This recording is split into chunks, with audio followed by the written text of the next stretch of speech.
সালাম আলাইকুম ডাক্তার। শীতকালে কেন সর্দি কাশি বেশি হয় এ নিয়ে একটু আলোচনা করেন। ধন্যবাদ জাহিদ।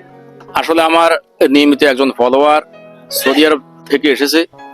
শীতকালে সর্দি কাশি বেশি হয় কেন? শীতকালে আমাদের শরীরের যে ইমিউনিটি পাওয়ার আছে ওটা কমে যায়, তখন অল্পতে ঠান্ডা লাগে, সর্দি কাশি হাসি এই সমস্যাগুলো হয়। আসলে এটা কোনো মারাত্মক সমস্যা না, এতে শুধু একটা অ্যান্টিহিস্টামিন এবং প্যারাসিটামলই যথেষ্ট।